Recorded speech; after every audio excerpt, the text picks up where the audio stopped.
Just let me know when we have confirmation.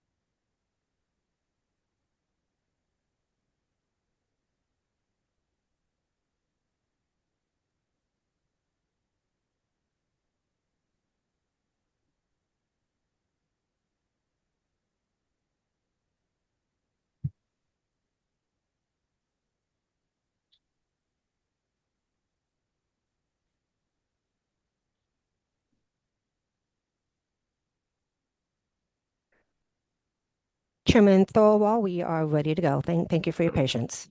Thank you. It is 10:30 a.m. on September 5th, 2025, and this public meeting of the Arizona Oil and Gas Conservation Commission is called to order. We'll now establish a quorum. Commissioner Nations, are you here?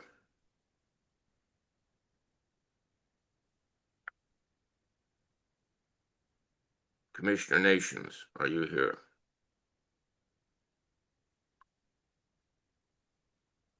Wendy, could you check and see what's happened to Mr. Commissioner Nations? Yeah, he may just be trying to unmute again. Commissioner Firebrand, are you here? Fire Robin. Here. I apologize for mispronouncing your name. I do that too often. And Don't worry. Commissioner Conway, are you here? Commissioner Ballard, are you here? Yes, sir. And Commissioner Thorwald, I am here as well. We have a quorum. We will move forward. Let me know when Commissioner Nations is on with this again. Yeah, Chairman Thorwald, this is when he flooded. It shows that he is still logged in. Oh, looks like he may be back if you want to do verify his roll call. Commissioner Nations, are you here? Yes, I'm here. Thank you. Do we have any conflicts of interest? Hearing none, we will move on to item 1 on the agenda. Administrator Roberts, do you want to proceed? Yes, thank you, Chairman Thorwald. First item we have is from Myriad Resources. This is an extension request for the Porter Canyon 1-5 well. They requested an extension on July 31st. And the well would expire on 8/31. Due to the fact that we actually moved the meeting, we're now requesting that approval for an extension request. Commissioners, do you have any questions or comments for Administrator Roberts? This is Commissioner Ballard. Just a quick question. When was the permit approved? When was the start of their approved period? 8/31. That was when it expired, Sammy. Oh, it expired. Okay. Wendy Flood. I can look it up. This is Wendy Flood. Okay, I can look it up thanks. real quick. Hold on one Sure second, thing. please.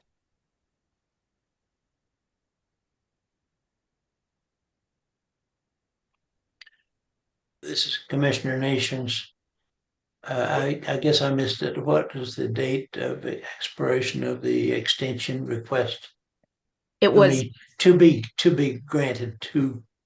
Oh, they're requesting for 2 years. Oh. To 8/31/2027. Wendy, while you're looking that up, I wanted to note Taylor Parmenter here from the Attorney General's office. Thank you. I apologize. I did that again. Thank you. Appreciate having you here, Taylor. This is Wendy Flood. It looks like it was approved on, the permit was issued on January 31st, 2025. Oh, okay. That's what I wanted to know. Thank you, Wendy. You're welcome. It seems like a fairly short period of time. I actually am willing to recommend that we grant the 2-year period. Mr. Chairman, if it's time for a motion. Is that your motion? Yes, I move that we grant Myriad's 2-year extension request to their drilling permit for the 15-1. Yeah, Before 1-5. I, 1-5. before I ask for a second, is there any further discussion on this item? Hearing none, do we have a second? Hi, Robin, second. We have a motion and a second. We will do a roll call. Commissioner Nations, how do you vote?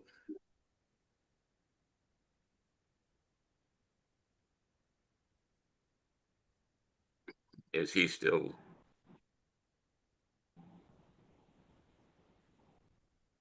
We're still having trouble with Commissioner Nations.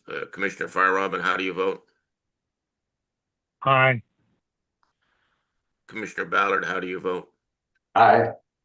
And I, Commissioner Thorwald, also vote aye. The motion carries. We will move on to the next item on the agenda, B. Administrator Roberts. Thank you, Chairman Thorwald. Next item is asset transfer. We developed an asset transfer checklist, and what we would like to do is get this approved by the commission so that we can adopt it and give it out to stakeholders so that they will actually have something to work off of when transferring assets. Commissioners, do you have any questions or comments on this deal?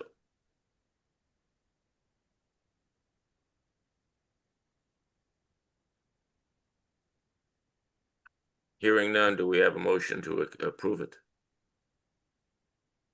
Or to deny it?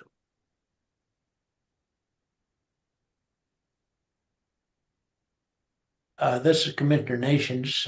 I'm sorry, I had a phone call, but I approve. I move to approve. Thank you, Commissioner Nations. Do we have a second? Hi, Robin, second. We have a motion and a second. We will do roll call. Commissioner Nations, how do you vote?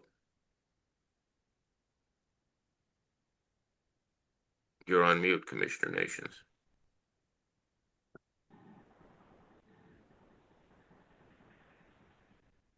No, it looks You're- locked up. You're still on mute, Commissioner Nations. Commissioner Fire Robin, how do you vote? Aye. Commissioner Ballard, how do you vote? Aye. Commissioner Thorwald, I vote aye as well. Since Commissioner Nations had made that motion, do we need to Yes. wait? Aye. Okay, we have that. The motion carries. Let us, Administrator Roberts, you want to move on to the next item on the agenda? Yes. Next item on the agenda is Pinta South asset transfer to Brooks Range Ultra Energy. They submitted everything on August 22nd, and they're requesting to transfer the assets and recommend for approval. They have a list of the assets that they're transferring. Commissioners, do you have any questions or comments with regard to item B1, 1B1?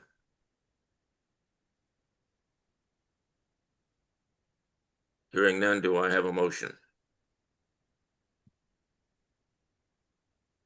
This is Commissioner Ballard. Yes, the documentation in the files was most extensive, so I think we had a chance to read through it, and it looks fine to me. So I move we approve the transfer of assets. Do we have a second? Second. Do we have a second? Oh, you have the second. Okay, Commissioner Nations, second. thank you. We will do a roll call. Commissioner Nations, how do you vote? Aye. Commissioner Fire Robin, how do you vote? Aye. Commissioner Ballard, how do you vote? Aye. And Chairman Thorwald, vote aye as well. The motion carries. Let us move on to the next agenda item, 1B3. Administrator Roberts, can you? All right. Next item is related to the last item, but this is the Pinta South bond release, and this is to release the bond back to Pinta South. Commissioners, any questions or comments? We have the new one, right? This is Yep, Commissioner we do. Ballard. Yes, we do, sir. Okay. Hearing no further discussion, do we have a motion? I move to approve the transfer of funds as Commissioner Nations. Thank you. Do we have a second? Commissioner Ballard, Dwyer, Robbins, second. We have a motion and a second. We'll do roll call. Commissioner Nations, how do you vote? You're on mute again, Mr. Nations. Annoying.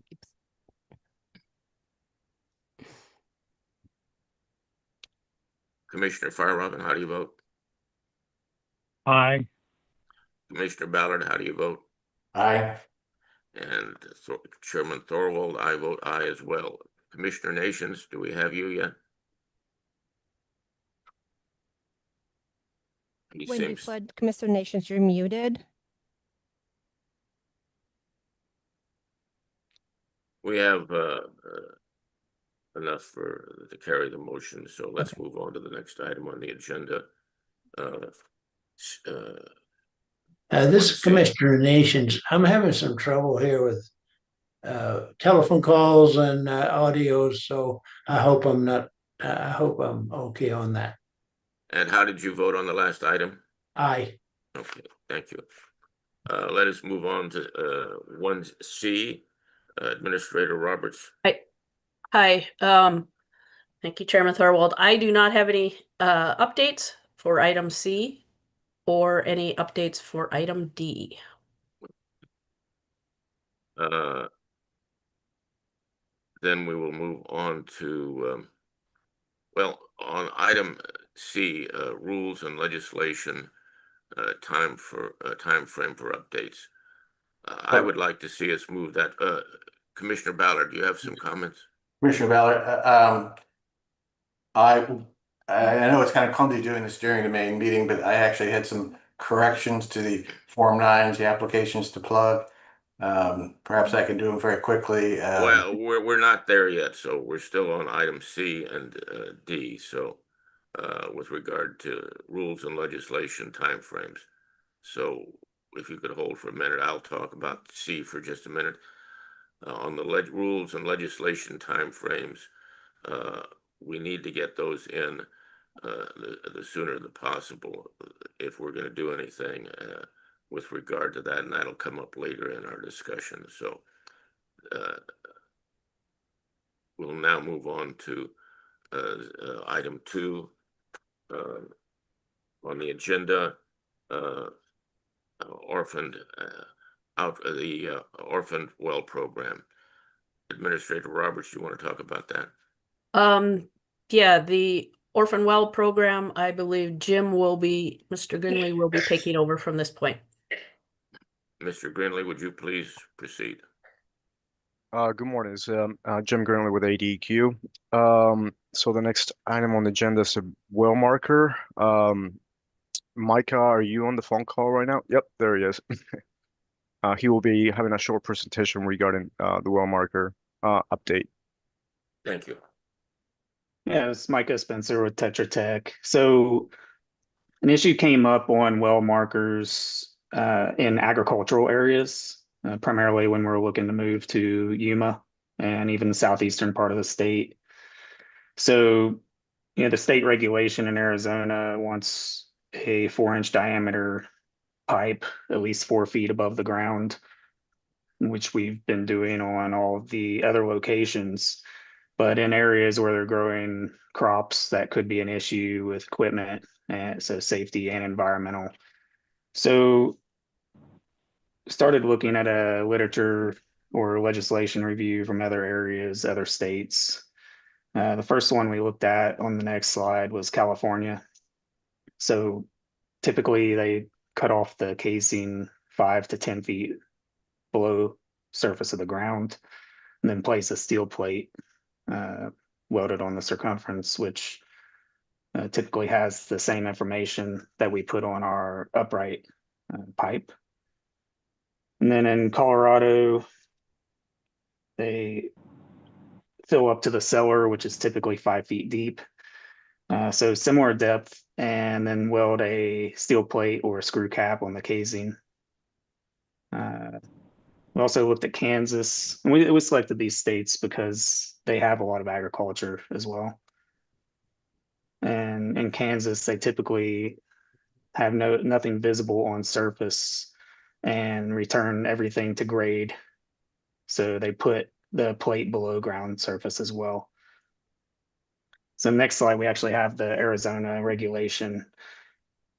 So the says, an abandoned well location can be marked in any manner approved by the commission. So what we're looking for on the last slide here would be a variance on wells in agricultural areas. So we have an example. So you can see in the map, they're growing crops in that area currently. And then what it would essentially look like if we cut it off, then we would weld a plate on top of that with all the current well information and then backfill. So we would look to be 4 feet below surface. Typically, tillage doesn't go below 2 to 3 feet at the deepest. And that would make it to be, safe for the operators of the equipment and the environment in those areas.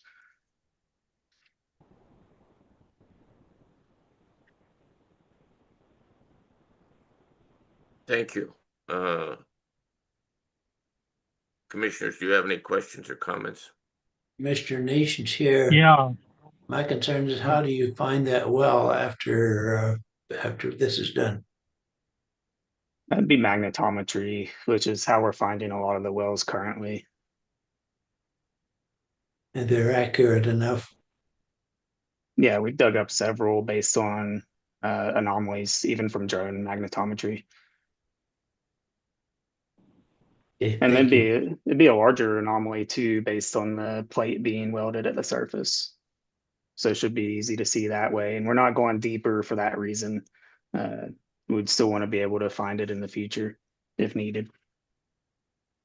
This is Chairman Thorwald. Are you keeping a latitude and longitudinal location of the well?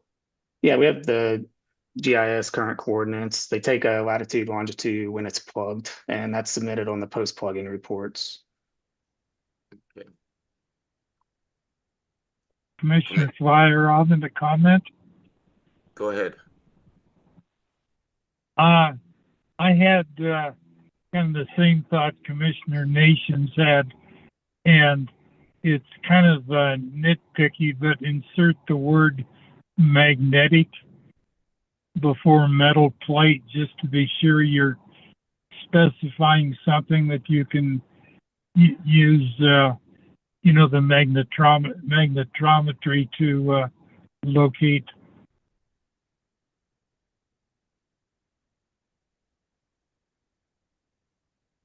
That's a good point, Commissioner. Oh, this is Commissioner Ballard, Mr. Chairman. Just to comment, I concur. I think Commissioner Nations and Commissioner Fryerobin's comments are completely accurate. We have GPS and we have magnetometry now, much more cheap and available than it was in the past. This probably removes any real fear that the well cannot be located if it needs to. So I'm going to move ahead with an approval for this well. This doesn't come up very often, and I guess the way things are written, the commission pretty much has to consider it each time. Something to think about if we need to put it in rules, or if we could think of a procedure that maybe could automate it. But I think we have to stick with a approval for this well at this time. I believe this is only, as I recall, I can only remember this coming up 3 or 4 times in all the time I've been on the commission. Is that a motion to Commissioner Ballard? Yes, Mr. Chairman, I move that we grant the variance for the well ending in 05020 in order to allow for a subsurface marker as specified. Is there a second? Commissioner Nations Fryerobin, second. We have a motion and a second. We will just I'm just gonna ask for a voice vote on this one. All in favor, say aye. Aye. Aye. Any opposed? Any abstentions? Hearing none, the motion carries. Let's move on to the next item on the agenda. Administrator Roberts, are you, or Jim, are you going to, Mr. Grinley, are you going to be handling that?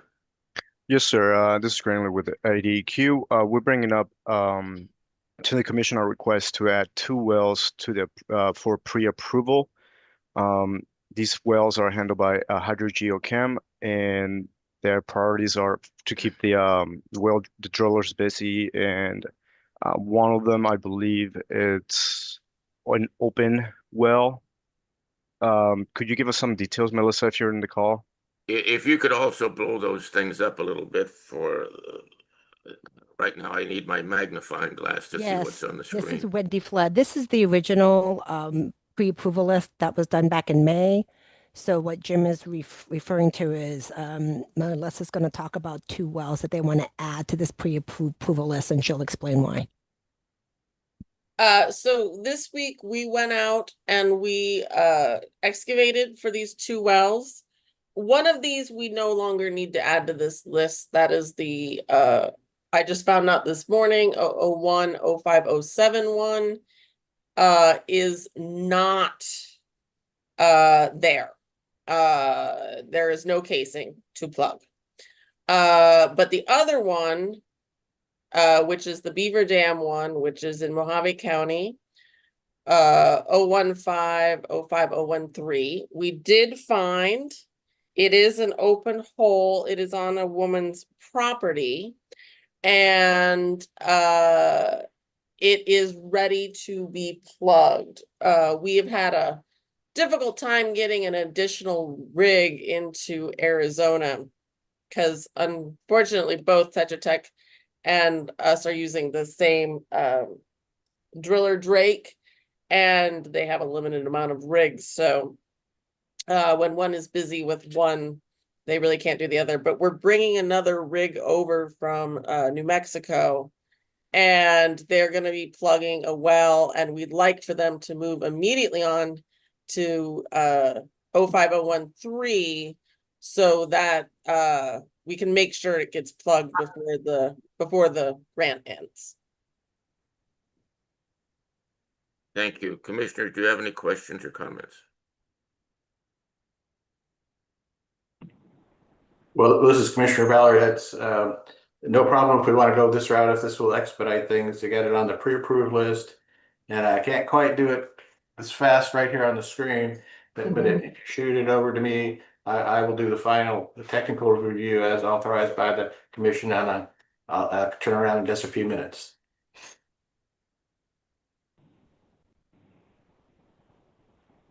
Do we have a motion? So I guess I'll go ahead and make the motion that we approve that this well, the final number is 05013, be moved to the pre-approved list by the commission for the Form 9, plug and abandon. Do we have a second? Mr. Nations, a second. We have a motion and a second. I'll do a voice vote. All in favor, say aye. Aye. Aye. Any opposed? Any abstentions? Hearing none, the motion carries. We'll move on to the next item on the agenda, C. Mr. Grandley, are you doing that one as well?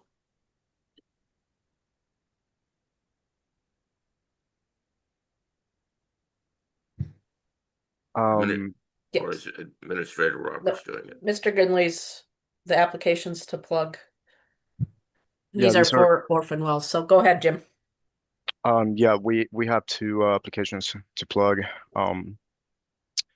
As you can tell, yeah, we only have 2 for this month, and yeah, as you can tell, Miss Roberts is presenting them. So, and yep. This is Micah Spencer again, Tetra Tech. So these are the only 2 because these were not on the pre-approved list from last time. So they were still needed to be submitted as usual. Well, this is Commissioner Ballard. I know we're a lot more on the agenda, so I have taken the opportunity to review these two in detail, and actually, both of them need a fairly minor correction that I can give you very quickly, and I don't think we need to belabor them too much.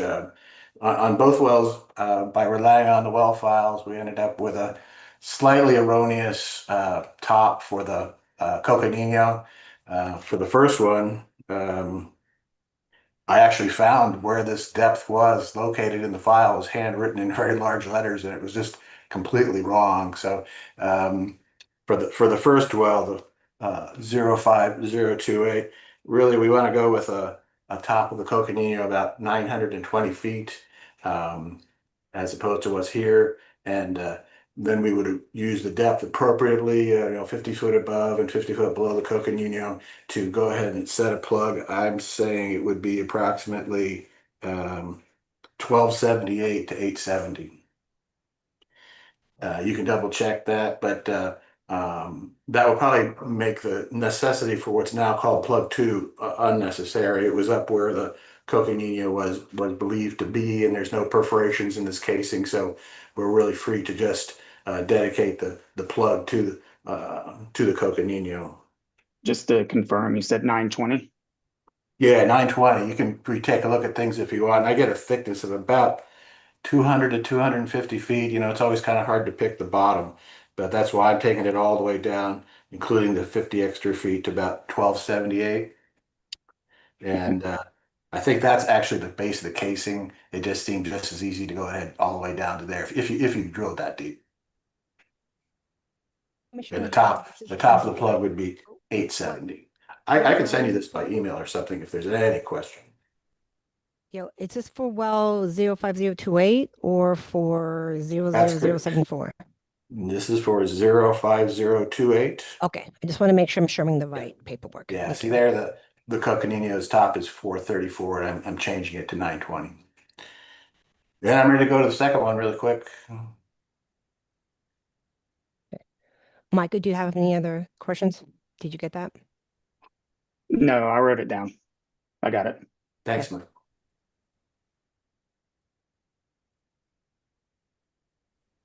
Okay, well, if I'm free to go on to the 00074, here also a smaller adjustment was needed, but once again, the adjusted, I can't see what the old one was, but the adjusted top of the Coconino is right off the gamma ray at 887 feet. So once again, it kind of looked like we want to have the top at about 837 for the plug, and then might as well take it all the way down to the, I think this is a similar case, 1360 is the bottom of the casing. Might as well go down to that if you're successful in drilling down that deep. And once again, the older plug, 800 to 400 feet, this would substitute for that. So that's not necessary. It can move from there directly up to the surface plug. I got it. Thanks, Liz.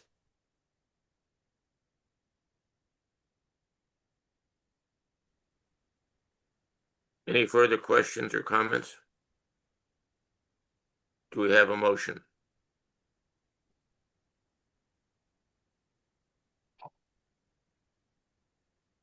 This Commissioner Nations, I move to approve the plugging and abandoning of both these wells as corrected, with record as corrected. Thank you, Commissioner Nations. Do we have a second? Fire Robbins, second. We will do a voice vote. All in favor, say aye. Aye. Aye. Aye. Any opposed? Any abstentions? The motion carries. We will move on to the next item on the agenda, 3. And that is my report. No, Commissioner Thorwald, there is under Orphan Well Program, there is 2D, the plugged wells. Sorry, I missed that. Thank you That's for okay. catching And I'd like it. to make a comment on the plugged well for the agenda. There is a change. Item number, this is Wendy Flood, 2D3, actually was already approved and reviewed by the commission at the last meeting. It was duplicate entry. So for today's meeting, it's really just 1, 2, 4, and 5. Thank you. Administrator Roberts or Mr. Grantley, are you who is going to be talking about that? Yeah, we've received the plugin reports, and they're just everything was good with them, so just need the commission's approval on them.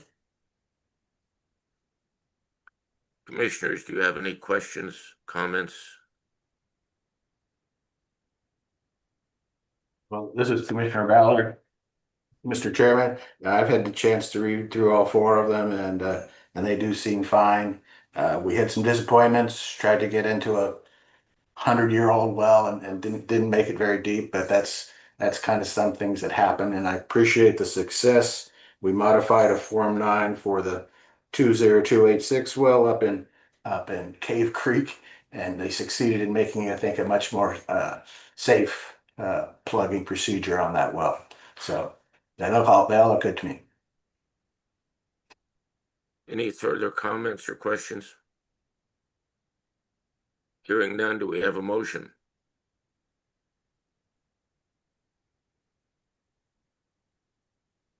Do we need a motion? I guess we have to approve the Form 10, so I move that we accept these Form 10s as filed for these 4 wells. Thank you. Okay, is there a second for that approval? Commissioner Hi, Nation, Robin, second. We have our approval. Voice call vote. All in favor, say aye. Aye. Aye. Aye. Any opposed? Any abstentions? The motion carries. Now we'll move on to item 3 on the agenda. 3B, that item is going to be tabled to our next meeting. We'll move on to B, transfer of cuttings. Do we have somebody here from the Geologic Survey? Yes, hello, this is Tanya Wilson from the Arizona Geological Survey.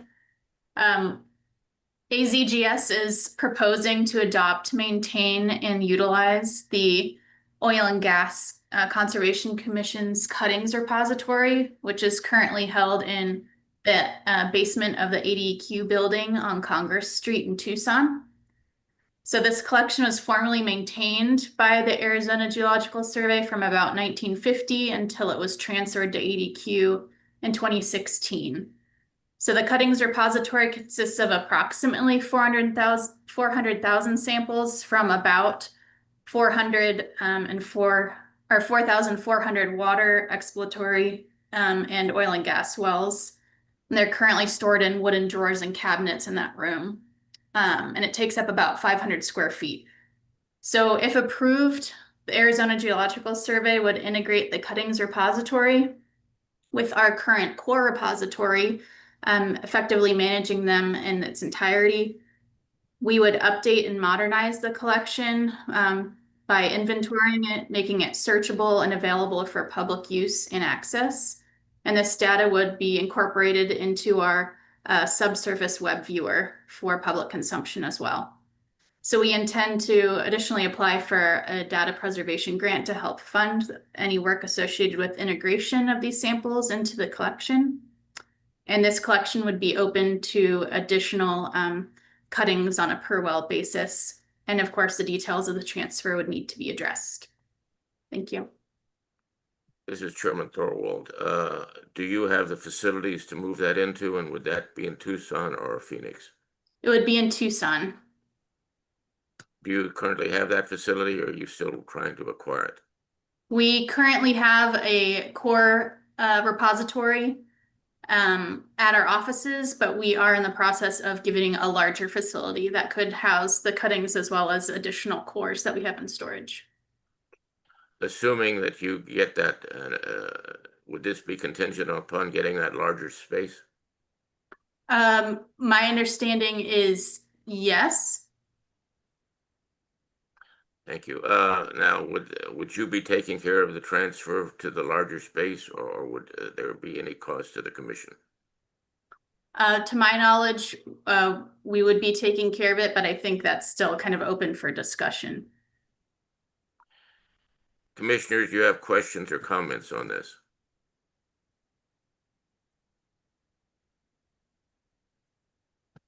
This is Chairman Thorwald. I personally think they serviced this, took care of it for many years until we moved into ADEQ for support. I personally think it should go back to the survey.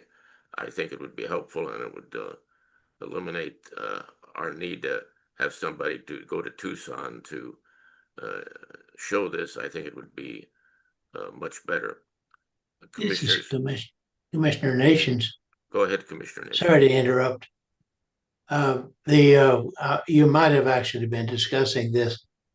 If the commission achieves status that we're requesting in the future as an independent agency, would we be these samples be transferred to that agency or maintained with ADEQ? Or do we know? What they're saying is right now that we would transfer all of these. Well, that's a good question. I don't know. I assume it would be, I can't make any assumptions. It's not been addressed. Okay, thank you.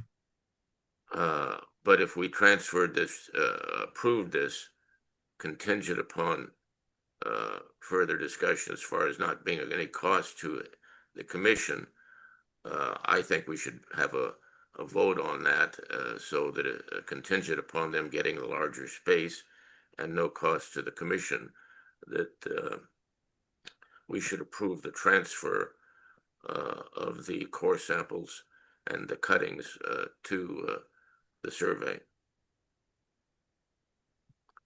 Is there any discussion or comments, further discussion or comments on this? Well, this is Commissioner Ballard, Mr. Chairman.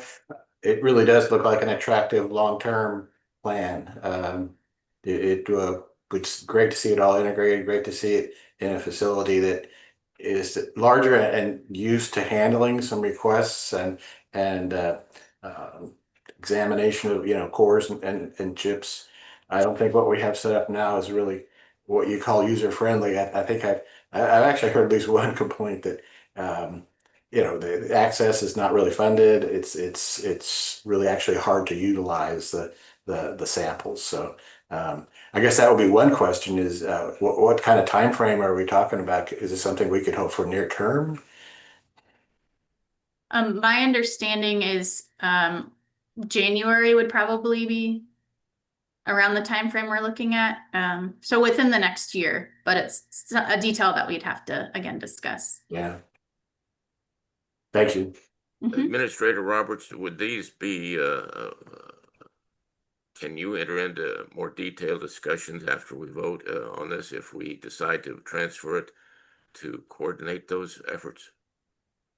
Sure. I mean, I would support it. I think they have the best need for it, and with their subsurface viewer and everything that they've done. Thank you. Do we have a motion? Remember, the motion must be contingent upon it, no charge to the commission, and that they get the facilities to house it.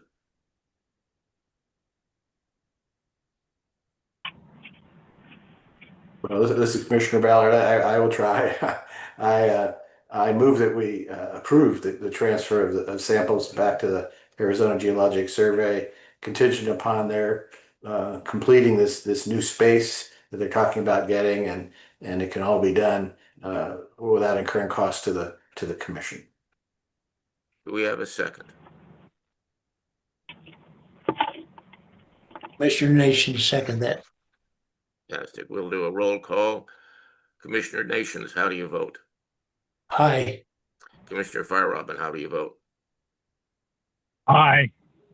Commissioner Ballard, how do you vote? Aye.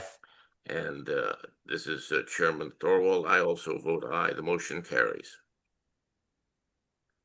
Thank you very much. Now we'll move on to item C on the agenda. And Mr. Witcher, thank you for being here, and thank you very much for waiting for us to get to you. I apologize that we took so long.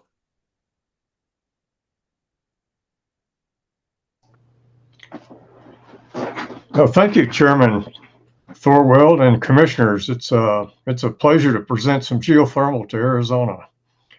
And I just give you some background. I worked at the Arizona Geological Survey when it was under a different name many, many years ago. This was in the late 70s, early 80s.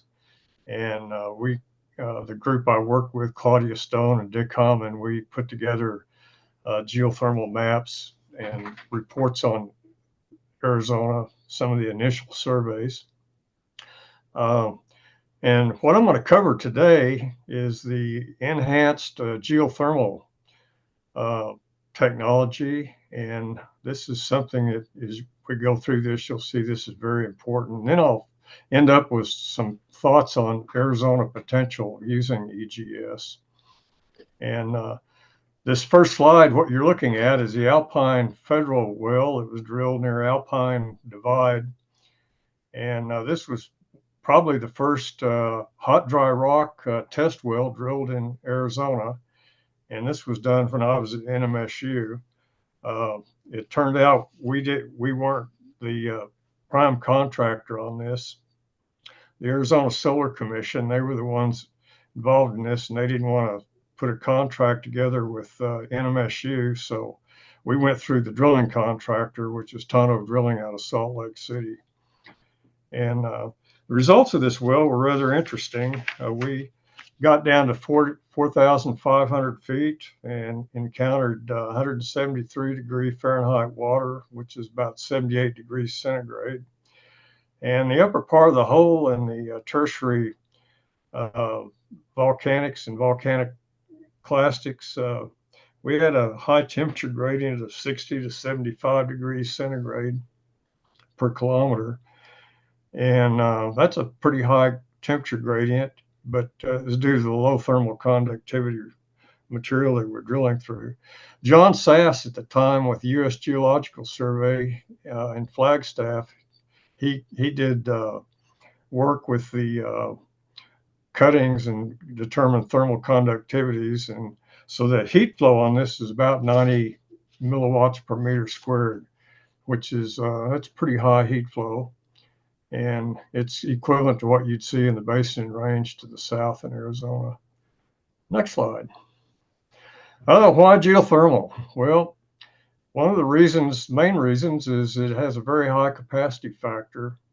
And so the geothermal can operate, in the order of 90% capacity or better, which gives it a real advantage, especially if you need dispatchable power or if you need baseload power.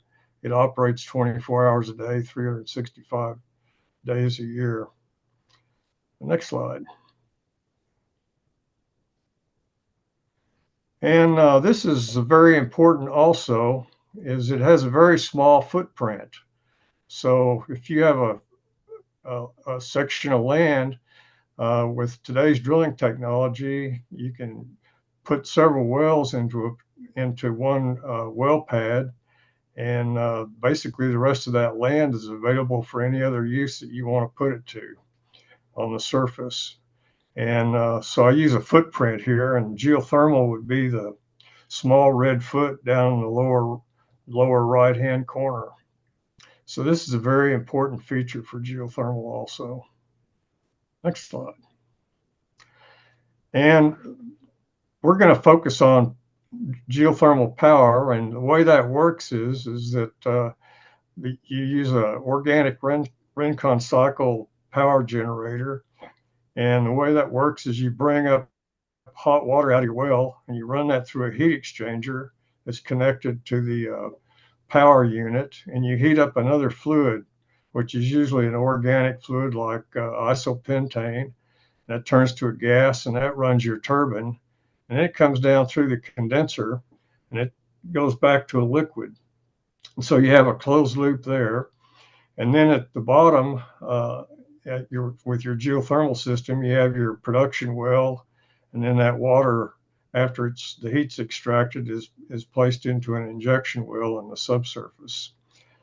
On the condenser side in Arizona, due to water considerations, air cooling can be done. And there's an example of that down on the bottom. This is a power plant at Soda Lake, Nevada. And those circular units you see on the top are basically your air-cooled radiators with fans that blow across that. One disadvantage in Arizona with this is that during the summertime, your efficiency on your condenser is going to drop a bit. And on the right, upper right, is you can get an idea of the flow rates that are needed in the power production. These are the smaller flow rates and the lower temperatures. What we're going after on the EGS is temperatures up around 200 degrees centigrade. Next slide. And one reason for that is that 200 degrees C, you start to enter into some very, your efficiency, your power units with these binary units is much better. And to give you an idea of what the 200 degrees C on your lower axis is compared to the effectiveness that you see on the right, if you use 100 kilograms per second flow, which would be about 1,500 gallons per minute, and you change those units over, you're looking at about 6 to 9 megawatts of electrical power that can be produced off of that. And so that would be 2 wells, an injection well and a production well. And the lower 6 megawatts would probably fit for a lot of areas in Arizona better because of the higher temperatures. You don't get your condenser side working as well. Next slide. And this kind of gives you an idea of the costs on that. And so if you're producing a larger amount of power, you certainly, there's a cost advantage there. And so this would be the cost in dollars per kilowatt. Next slide. And why even think about EGS or AGS? And one of the reasons is that I use this diagram. It includes some in New Mexico, but these are convective type geothermal systems, and they're all small systems. I haven't found one yet that has a natural heat loss on it that exceeds 10 or 15 megawatt thermal, and but they are shallow. And I think these systems, if you want to do commercial electrical power, it's probably not the best approach to take. You really want something that's looking at 50 megawatt, 100 megawatt, especially these days with the data centers and all of that that's coming online. These resources are still very valuable because you can use them for direct use. For instance, north of Las Cruces here, I've worked with a greenhouse operation there that's now the largest geothermally heated greenhouse in the nation. And it's largest greenhouse in New Mexico and the largest business in northern Doña County. And years ago, drilled a well north of Wilcox, and there's a 7.5 acre greenhouse there that grows tomatoes that's heated with geothermal. The greenhouse at Radium Springs is up at 30 acres. Next slide. And the way to go after the EGS is we're looking at a conductive heat flow. In other words, you're not transporting heat with water up to a shallow depth. You're looking at the background temperature gradient, so you drill deep. And the closed loop system is you drill your injection and your production and you deviate, but you actually connect these wells up, and they're capable of doing that.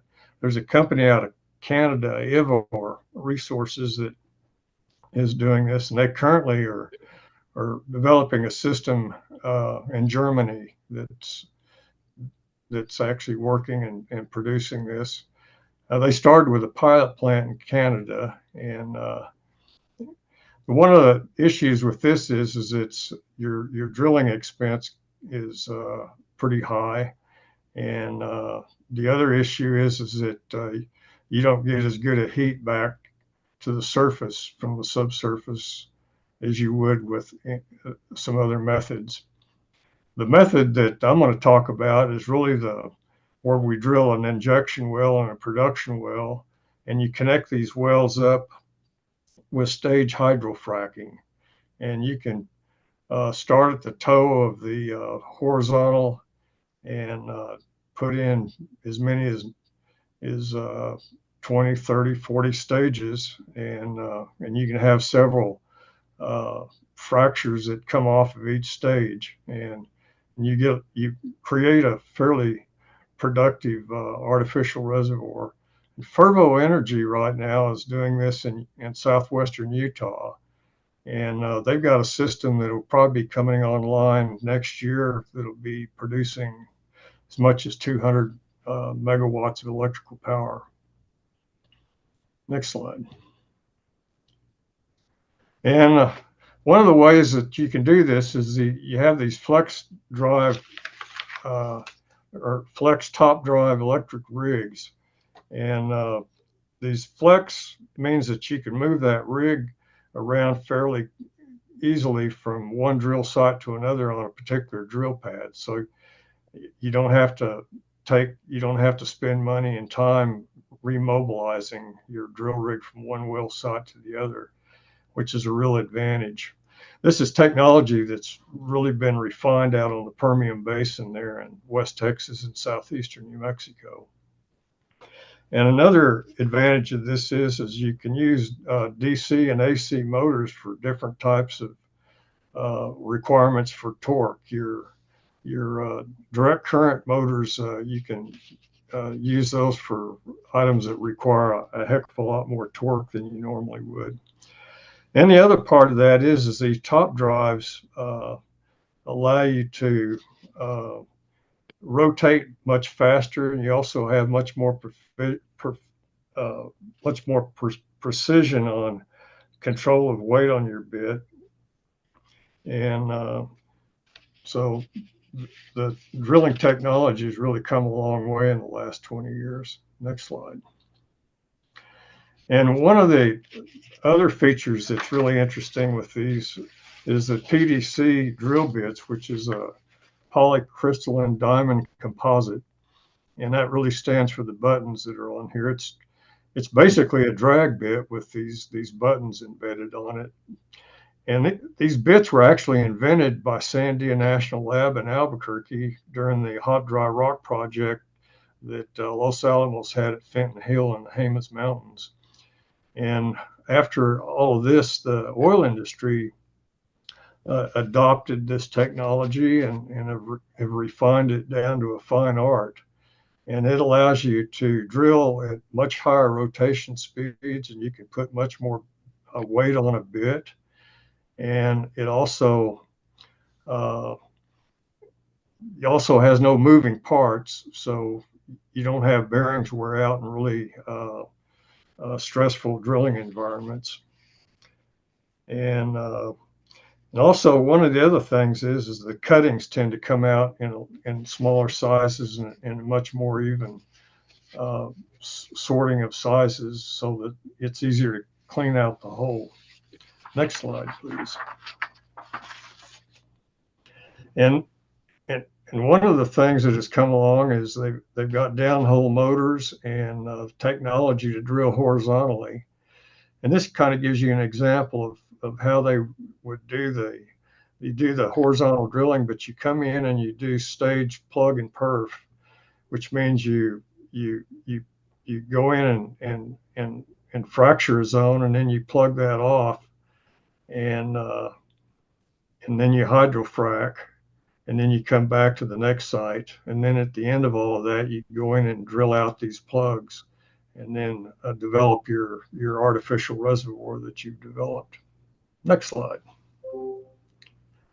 And this just gives you an idea of what it might look like. This is an artist rendition, and I took this off of a Baker Hughes website. This was basically for a stratigraphic unit within the oil field. With the geothermal, we would overlap the fractures, the elliptical fracture zones that you see there between the injection well and the production well. And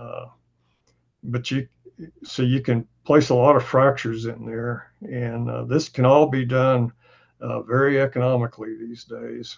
And it's really adopting oil field technology to geothermal, and instead of drilling sedimentary rocks necessarily, you go in and drill crystalline granite. Next slide, please. And this is an example of one of Fervo's earliest projects. This is at Blue Mountain. This is in northwestern Nevada near Winnemucca, off to the northwest of there. And they also have their big project now is at Cape Station in Utah. And what they do is they drill down and then they take it horizontal, and then they do staged hydrofracking. And what they have set up here is a fiber optic cable that's in place in a couple of wells. And these cables are designed so that you can measure seismicity. And these are micro earthquakes. And they use these micro earthquakes to determine the extent and the use of the hydrofracking that goes on, staged hydrofracking.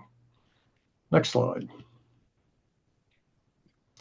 And this is an aerial view or planner view of the project in Utah that they're currently working on. And these are the 3 well fields or 3 well pads that they've drilled out. And so they drill out deep, and then they drill laterally and then horizontally, and then hydrofrac that. And these would be the yellow that you see. Next slide, please. And then this is just a vertical view of the 3 drill pads with the wells. And at the bottom, there's a dark circles there and this is where they've taken it horizontal. And they're drilling in granite once they get below the basin fill sediments and the volcanics. The basin fill sediments have low thermal conductivity, so you get the advantage of a high temperature gradient given the same heat flow. And so that helps enhance these systems.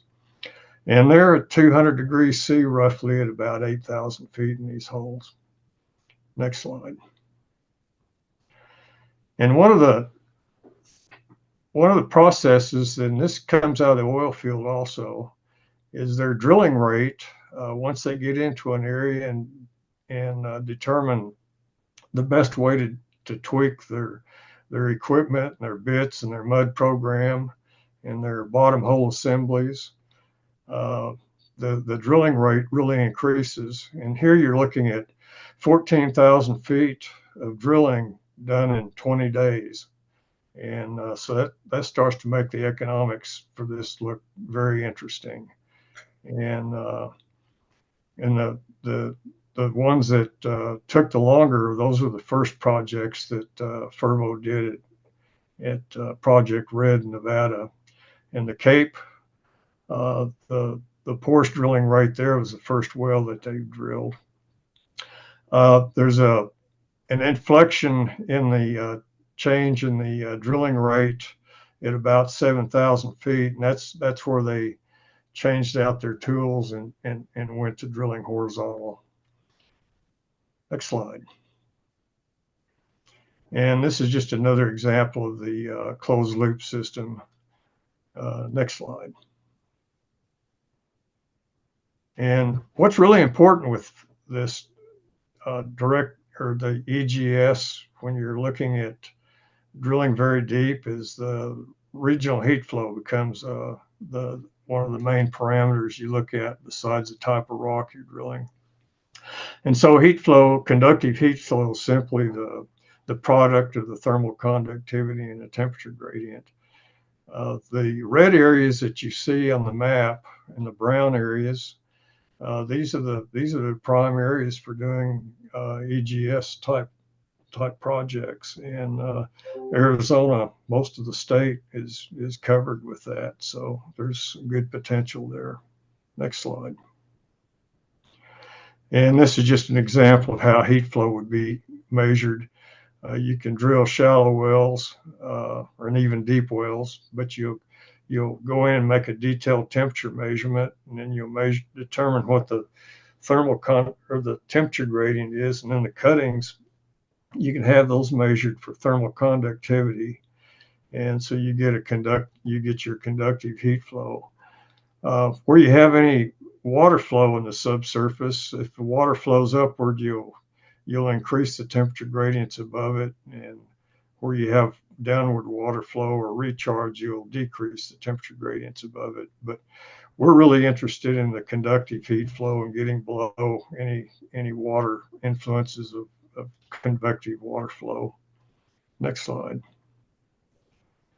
And heat production becomes very important when you drill deep, and especially in Arizona with the metamorphic core complexes in the basin and range area. The core complexes areas where you've had a lot of extension, and sometimes the heat production portion of the crust gets eliminated, so that tends to decrease the amount of heat flow that you have in that particular area. Next slide. And there's several different models that can be applied to determine the heat production in the crust. There's very little heat production that takes place in the mantle from radiogenic decay. That's basically heat that's conducting up from deeper in the earth. But in the crust, in the upper crust, you do have a good portion of the heat. It can be as much as a third or even half of the heat that comes to the surface is generated by granites in the crust. Next slide. And the intercept on these graphs gives you the amount of heat that's coming from the mantle, and then the different measurements that you see there is that are above the slope of those curves is the amount of heat that is coming to the surface, and the difference between that and the intercept is the amount of heat that's actually produced in the subsurface by radiogenic decay. Next slide. And this just gives some areas in Arizona with the heat flow, which would be in the upper right in each one of those boxes. The higher heat flows were found in the eastern Mojave and in the transition zone and in the Mexican highlands section of Arizona. And for comparison, you can see the northern basin range, which would be the Great Basin in Nevada and Utah. They come in at 92 is a mean. And next slide. And this just gives you an idea of what you'd be looking at in terms of subsurface temperature with the different heat production models that would exist in the crust using a heat flow of about 90 milliwatts per meter squared. And so at a depth of 4.6 kilometers, you'd be up in the almost a 200 degrees C. You'd be in the 200 degrees C range. Next slide. And I don't show notes, but I can send a PDF that I've got some notes on here on this. The previous studies that have been done for hot dry rock or EGS, Lano did some work years ago in the mid 70s and early 80s in the Castle Dome region, and then they also did some work southwest of Kingman or southeast of Kingman in the basin range and transition zone there, which would be in the area of the Hualapai Mountains and that country in there, down to Wickiup in that area. And then there's the Alpine Divide work that was done near Alpine and the White Mountains. And years ago, Geothermics, which is now a subsidiary of Schlumberger, they did a statewide survey of Arizona for one of the co-op utilities there in Arizona, looking at the possibilities of EGS and hot dry rock. That particular survey was done about 10, 15 years ago.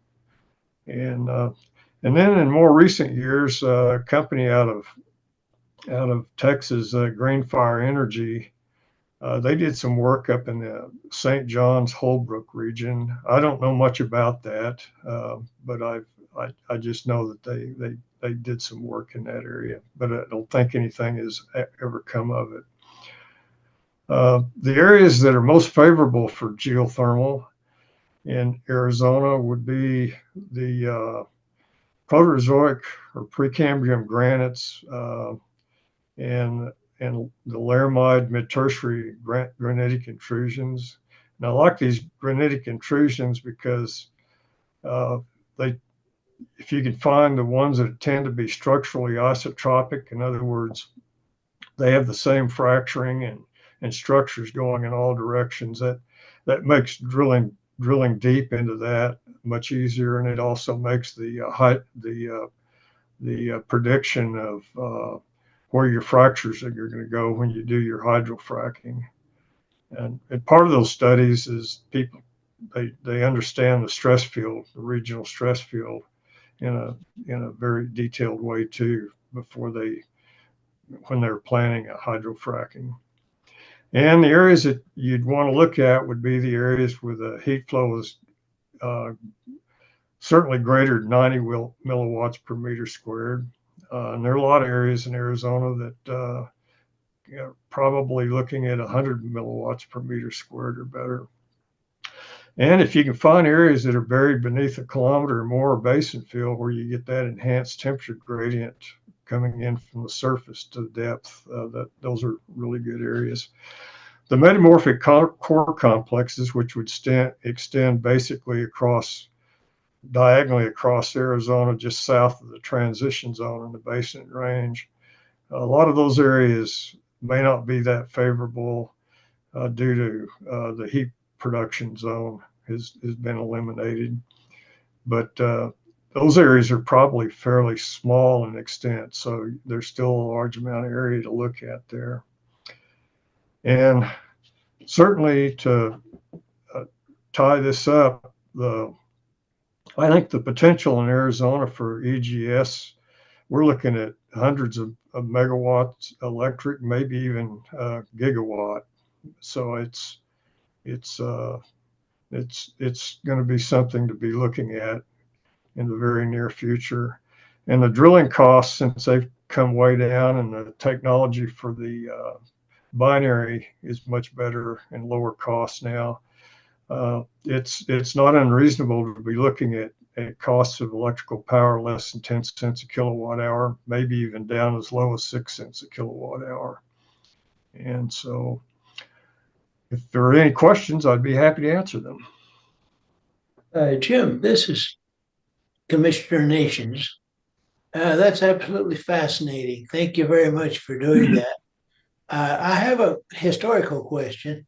Both of us have been associated with the commission for many years. What about those wells by Williams Air Force Base in Chandler? There's 2 or 3 geothermal wells. I can't remember the details. They were like, 15,000 feet deep, and ultimately we finally got them plugged. But why weren't they successful for generating electricity? Well, I think it's my understanding that they encountered a problem that's happens with almost all hydrothermal systems is that you have to be very concerned about permeability. And I just don't think they had the permeability to produce large amounts of fluid and sustain it. I see. But that area, certainly shows there's heat there. And so that those areas could certainly be EGS targets in today's world with our new drilling technology. Oh, thank you. Commissioners, do you have Commissioner any? Fire Robin. Go ahead, Commissioner. I have two questions, actually three total. Two specifically on the transition to, if you went precisely to the border between the plateau and transition, is that an area of higher heat flow because you're sitting right next to the plateau where everything at depth should be higher in elevation, and then you get a fracture or break right there? Does that break cause higher heat flow right along the boundary? I think the answer to the question is that the higher heat flows results from the tectonic history and forces that have been involved with creating that change between the Colorado Plateau and the transition zone. The transition zone is really what it means. It's a transition between the Basin and Range and the Colorado Plateau. There's certainly the volcanism right on that zone there. You have the volcanics in the Flagstaff area, and then over in the White Mountains, which are sitting right on that boundary. And those certainly do create additional heat in the subsurface. You don't see it at Flagstaff at the surface because you have such recharge that's taking place there with the Kaibab and Coconino near the surface, and that kind of washes out any heat that you'd see in the subsurface. While that's not the case over in the White Mountains, that region is, covered with your volcaniclastic material, and so that you don't get the recharge and the dampening of the near surface heat there. But even on the Colorado Plateau and that area around, you get up around the Pinto Dome and that area there on the eastern part over in Apache County, there's high heat flow over there. So, but that's due to there's some granites there that have fairly high radiogenic heat output there. So that would explain some of that. I hope that answered. Okay, so yeah, I'll skip the second question, but then I want to go on to my third one. Does it ever make any sense to think in terms of not, how do I want to put this, generating electricity by steam?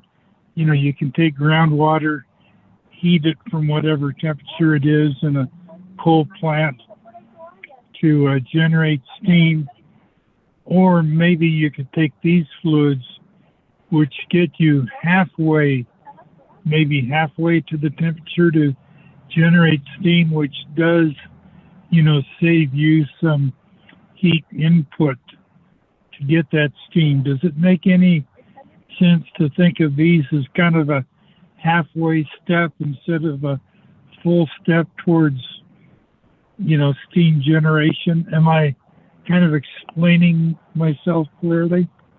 Yes, I think one of the things about steam in power production is that's a lot more efficient than the organic Rincon cycle type systems. But one of the features with the Rincon or the Rincon cycle binary power units is that you can actually produce electricity at much lower temperatures than what you need for steam. And in Arizona, it's also important that with the organic Rincon cycle type power units, you're eliminating the use of a lot of water And so with steam, that would end up involving a lot of water consumption to do that. So that's one way that I look at these technologies. Okay, thank you. Commissioners, do you have any other questions for our guest?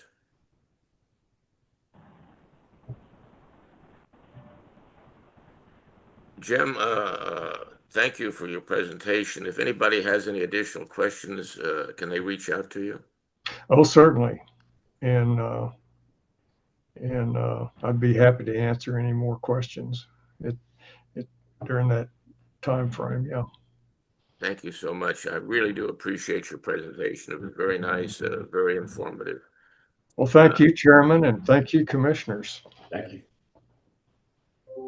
Let us move on to the next item on the agenda, 3D. Review items for IOGCC meeting. Typically in the IOGCC meeting, they like to do a roundtable of what's going on in each of the states, the plugging, the number of production wells in operation, the applications, any issues that we're having here in the state, to discuss those.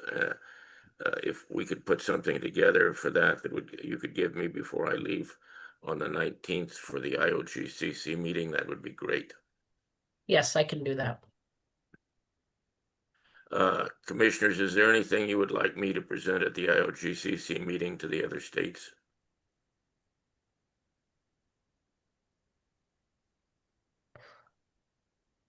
Let's move on to the next item then, item C, or the rule update E. and discussion. Mr. Ballard, from your group, what do you have? Commissioner Ballard. Well, Mr. Chairman, Mike and I actually had it relatively easy because the three rules that were assigned to us were worked on extensively last year. So we have that work which was tied into the IOGCC, and I'm not sure how much we want to accomplish today and exactly approving or finalizing the revisions. There are a couple of key issues that I could probably identify fairly quickly in these two or three rules. But of course, I guess one introductory comment that might be more appropriate for you to give is it seems like we're pretty far along. There's some rules that have some major changes, like elimination of things for like the UIC and the fracture treatments. And then we have this list of 6 or 7 rules, which have at least, one or two major items, maybe not up there with, primacy, but with things that we all know are kind of important, maybe improvements to the rules. Do you anticipate a rulemaking process happening in the near future? Commissioner Ballard, what I would like to see us do, and commissioners, is to go through, not in detail, but I think everybody has got a copy of these rules and have had the opportunity to look at it at this point. Is that correct? I believe so. Okay. What I would like to do is you to go over just the high level and see if we can, if we take any questions, and then if we can approve it, we can approve these and at least get these moving forward. Okay. Well, that's fine. Like I said, these aren't well, first of all, these aren't necessarily in any kind of order as to which important issues they contain, but the first one, it is of course on bonds. It's I guess the number is up there somewhere. It's the 127103, and this is kind of a working document. And what I have here is this is the rule as it is now. And probably the only thing I need to point out is what people know is right now a bond's $10,000 to drill a well, and we have a group price deal if for more than one well, take 20. $5,000 is, I believe, the deal. Yes, and there are some increases for deeper and higher numbers of wells. Well, basically, the recommendations through the IOGC come next, more or less. This is a version. All the red stuff is suggestions that they make, and then I have gone in and a couple places highlighted in yellow some issues. So the big issue here, of course, with bonds is how large should they be? We know that the $10,000 goes back to the 1960s, and I think we've looked up inflation and it's astronomical since then. But surprisingly, IOGC recommended very modest increases. Crossed theirs out and substituted some of our own, but basically, we started out with $10,000. They recommended we go to 15, and I'm talking about going to 25. And in each case, that's for a relatively shallow well, and then there's a category of intermediate wells, which would be 35,000, and deeper wells, which we don't really see very often, would be $45,000. There's a real dilemma here in that most states have kept their bond amounts low because they have a backup fund to pay for things like plug and abandonments. Much more money is actually needed than this amount, but they have a way to pay through that through their fund. So we're kind of envious that they have that luxury, and we have to actually think about accumulating some money or having some money available to do some well work if we have to. And we're far below what it would take to P&A some wells, as we know from recent experience. But one thing I'll point out is a lot of our wells are very shallow.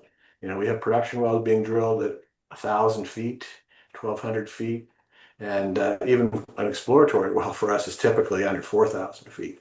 So we would have somewhat lower numbers because of that. And of course, we wouldn't be plugging 100-year-old wells. We'd be plugging wells, hopefully, that's been recently operated and are still in relatively good shape. So I don't know if we want to finalize for sure those numbers. Other people may have some suggestions, but that's the big issue for this rule change. The other one is really quite modest. You might notice all the red ink from the beginning on changing the term from bonds to financial assurance. Commissioner Ballard, before you go on, let me just point out one note that the numbers that the IOGCC gave us were given to us for 2017 and 18. So they're old in themselves now, and there's been a lot of inflation, of course, since then. So we should just keep that in mind. Okay, no, I knew they were historic for my entry onto the commission, but I didn't know they went quite that far back. But yes, there'd be some reason to argue for a little bit more than their recommendation on that basis. Commissioners, so the number two item, or do we want to go through any kind of a discussion on that one? Or I'd like to just do the one right now. Commissioners, do you have any questions for Commissioner Ballard on this or comments? Commissioner Fire-Robin. Go ahead, Commissioner. As I keep thinking about this, it seems to me we approach it in terms of assigning a fixed sum, 25 or 35,000, and you referenced inflation, and it can turn out relatively quick. That fixed number, really gets a bit meager. I wonder if we could think about it, defining things in terms of adding inflation adjustment, plus saying that we're free to revise that number sometime in the future when even with that inflation adjustment, things get kind of out of whack. That's just my line of thought looking at everything.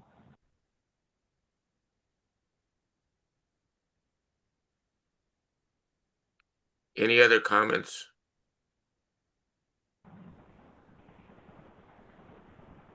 I think those are appropriate discussions, Commissioner Fire-Robin. We've had that discussion in the past about that as well. Commissioner Ballard, do you want to move on to the next one, hearing no more comments or discussions?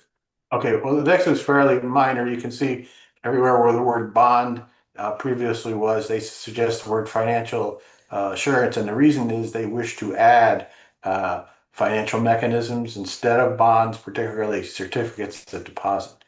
Now, I think that's a relatively common thing, but it's certainly not within my area of expertise to say whether we could handle a certificate of deposit just as easily as we could handle a bond. So I think we probably just need some input from our administrators as to if this would be worthwhile doing or this would be a hassle. I'm really pretty neutral on the issue.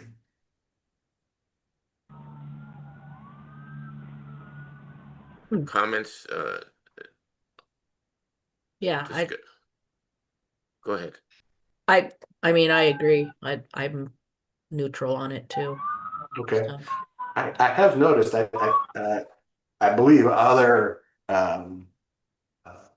agencies in ADEQ do take certificates of deposits of some kind as in lieu of this kind of financial assurance. But you know, that's something if you could ask us a couple questions about and tell us what Sure. to do, I would be. I could look into it. Yeah. So that's really it for this. They added some other details, but really those are the only key issues in this rule. Commissioners, what are your thoughts about the amounts of money for deposits to be given? Chairman Thorwald, this is Winnie Flood. Shelley Kuntz has her hand up. Yes, go ahead. Hi, Chairman Thorwald and Commissioners. Shelley Katz from the AG's office. If the commission, I don't know if the commission has a history of doing this or not, but with respect to things like detailed discussions of proposed changes to rules and possible new rulemaking, one option the commission does have is scheduling a work session to discuss the rules in detail. At that sort of work session, which would be a notice public meeting, the commission could discuss proposed rule changes in detail, get legal advice in executive session if needed about potential rule changes, and also take a vote whether to approve moving forward with certain changes. I don't know if this is kind of what this discussion is leading to, but I just wanted to make sure that the commission knew that it had that option to do that if it ever wanted to. Thank you. We have never done that before since I've been on the commission, and I think that's highly appropriate. And I'm keeping an eye on the clock here because we need to do this along with our legislative portion. Staff, is it possible to schedule something, a working session toward the end of this month after I've returned from my AZOGCC? Sure. Yes. Commissioners, would something toward the end of the month work for everyone to have another meeting as we're describing a working session? Commissioner Nations, that's okay with me. Is there any dates that don't work for the commission? Okay, then I'll work with staff to come up with a date that we can set up another meeting, a working session for this. Okay, that's great. Mr. Ballard, is there anything else on this?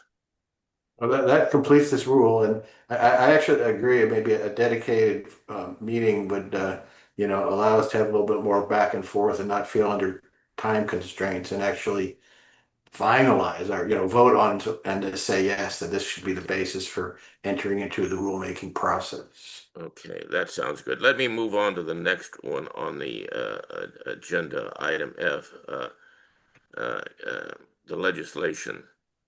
And again, Commissioner Ballard, I'm going to come back to you. We, as all of you know, we had put forth a list of statute changes that we wanted to see for this last legislative session. They got started and then ended up getting stopped along with a number of other things.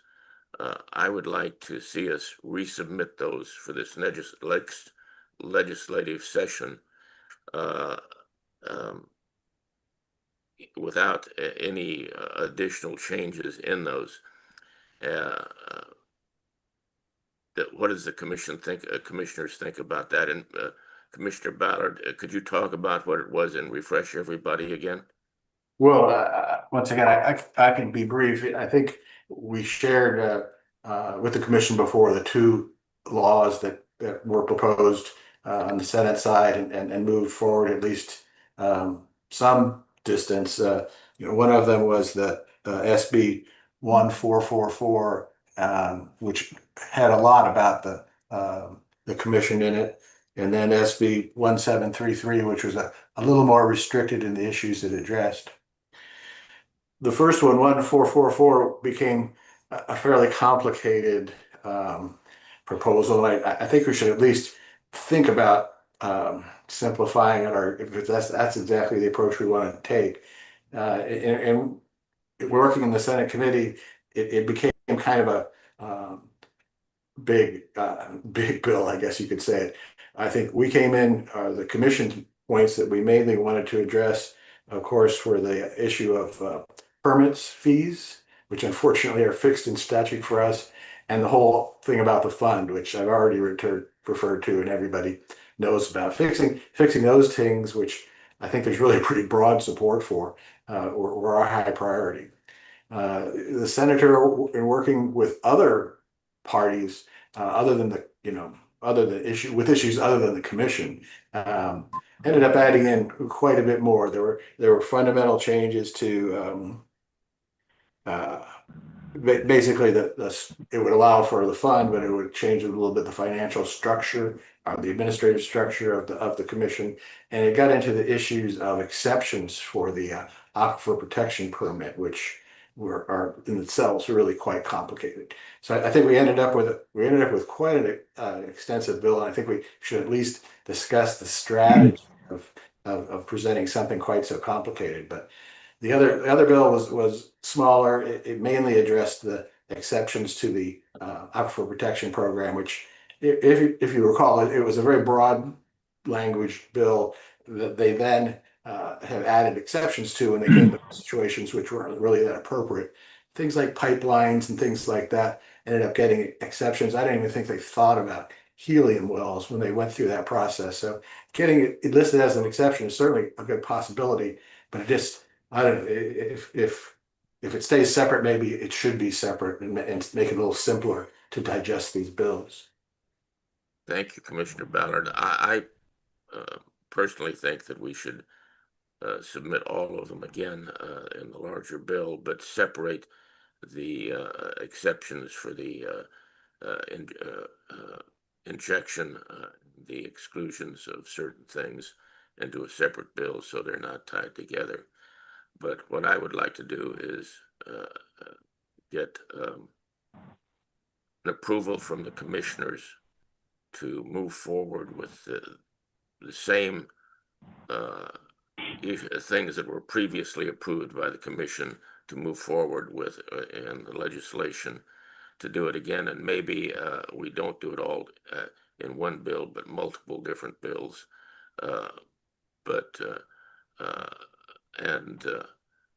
So we can get that started even yet this month. Commissioner Fire-Robin? Go ahead, Commissioner Fire-Robin. Based on today's presentation, and I'm not sure if this is the exact moment to bring it up, but I'd like to be sure that regulation of hydrofracking for, say, oil and gas does not cover hydrofracking for power generation. They're treated as two completely separate things from a regulatory standpoint. That's a good point, and we can have that discussion too, and add to that at our working session, and keep that separate from this. We can certainly add things as we move forward, but we need to get started with the legislation, or we won't even have potential for legislation in the next session.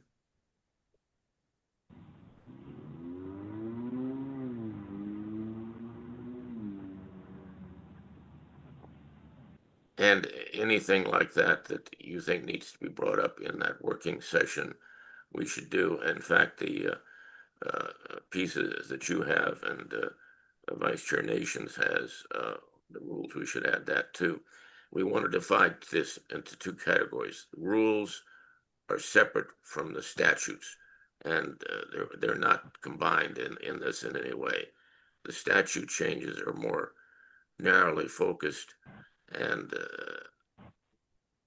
there is some crossover, but it's only with regard to fees. And if we get that out of statute and rules, then we can then we can put that into rules. But we have to have that out of statute first before we can even consider that into rules. Chairman Thorwald, this is Wendy. Go ahead.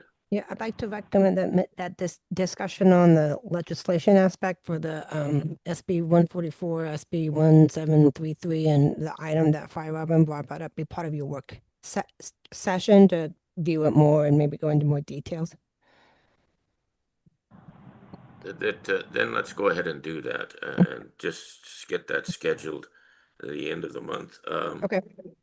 And but let's make sure we have a voting session so we can get this approved, because if we wait any longer than that, we'll be waiting another year before we can do it again. Well, according to our AG, it sounds like it's a regular notice meeting and we can take actions and do discussion, so that shouldn't be an issue. She does have her hand raised, so would you like to comment?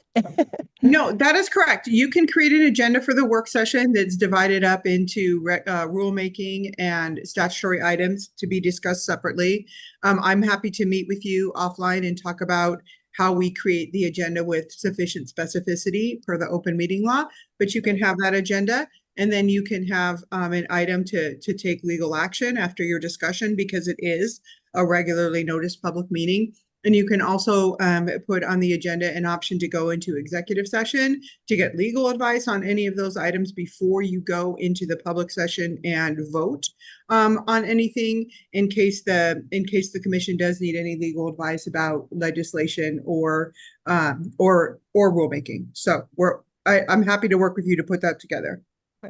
Shelley, just for your reference to Commissioner Ballard and myself are the two registered lobbyists for the commission. And also I have potentially some conflicts of interest that I've had in the past, as I'm the vice chair of the Governor's Regulatory Review Council. Gotcha. Okay. So in that case, is there, let us move on to table anything else that we have in this till our this session, and go to call to the public. Is there anybody that would like to address the commission?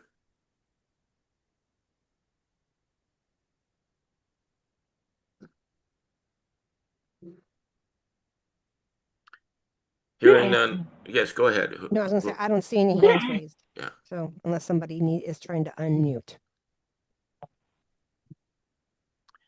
In that case, let's move on to item 5, request for future agenda items. I think we've just discussed that. Is there anything else that we want to put on the agenda for our next meeting?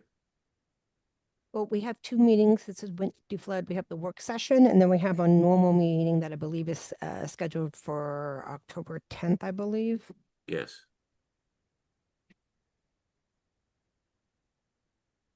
Hearing no additions, is there any announcements to be made?